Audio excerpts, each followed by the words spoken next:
Muy buenas tardes, mi nombre es Rebeca Valdés y el día de hoy estaremos viendo un poco lo que vendría siendo la periodización de la historia del Paraguay.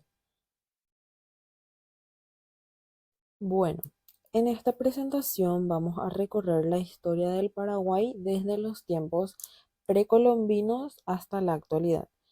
Iremos viendo cómo cada periodo se conecta con el anterior, usando así ejemplos de sincronía, diacronía, acontecimientos, coyunturas, estructuras. También vamos a ir viendo ejemplos de causalidades, continuidades y cambios. Bueno, como bien vemos en la imagen, nuestro primer periodo vendría siendo el aborigen o precolombino. Tenemos que saber que este periodo se extiende por miles de años con la presencia de los guaraníes y otros pueblos originarios. Como continuidad podemos mencionar el idioma guaraní, que sigue siendo oficial hoy en día.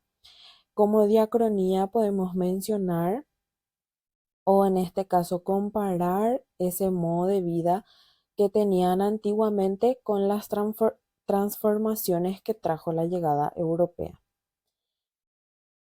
Bueno, en el segundo periodo tenemos la conquista, que vendría siendo la llegada de los españoles en el año 1537 con la fundación de Asunción, y ahí inicia el contacto entre dos culturas.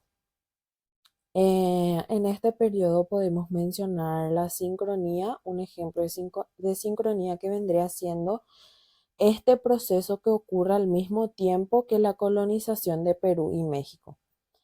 Un acontecimiento, como ya mencioné, vendría siendo la fundación de Asunción. Bueno, pasando al siguiente, que tenemos el periodo colonial, que es donde se consolida la organización colonial con división administrativa y auge de las reducciones jesuíticas. Como estructura tenemos que mencionar este sistema político administrativo impuesto por la corona española que se mantuvo por siglos. Después, en el cuarto periodo llamado la independencia, que fue desde el año 1811 al 1840, y podemos mencionar la Revolución de Mayo de 1811, con el cual inicia la independencia a manos del doctor Francia, que gobierna en aislamiento político. Un acontecimiento que podemos mencionar en este periodo es el hecho principal, que sería la Revolución de Mayo, y un cambio sería el fin del dominio español y comienzo de la soberanía. Después, en el otro periodo tenemos la Organización Nacional. Este periodo lleva ese nombre y fue desde el año 1840 al 1870. Acá podemos mencionar la modernización bajo el mando de Carlos Antonio López y Francisco Solano López. También podemos mencionar la Guerra de la Triple Alianza, que fue desde 1864 al 1870, que marca el final del periodo.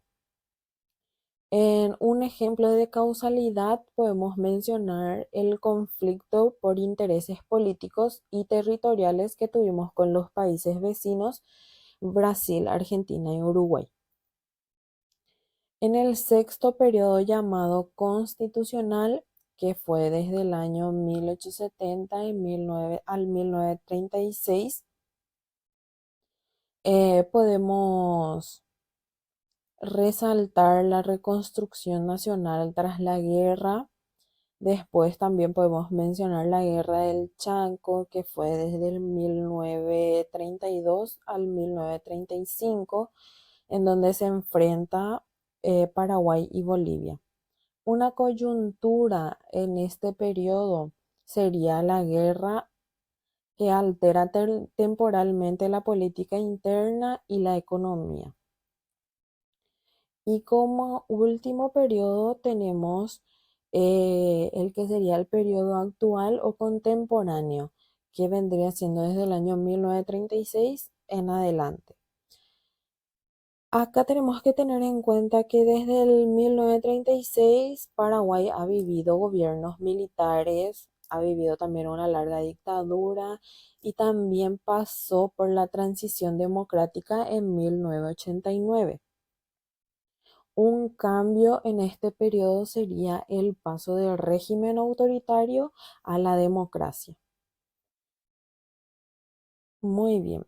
Entonces, tenemos que resaltar que la periodización nos ayuda a comprender los procesos históricos para que así podamos ir identificando conexiones entre hechos, cambios y también permanencias en la historia del Paraguay. Muchísimas gracias por su atención.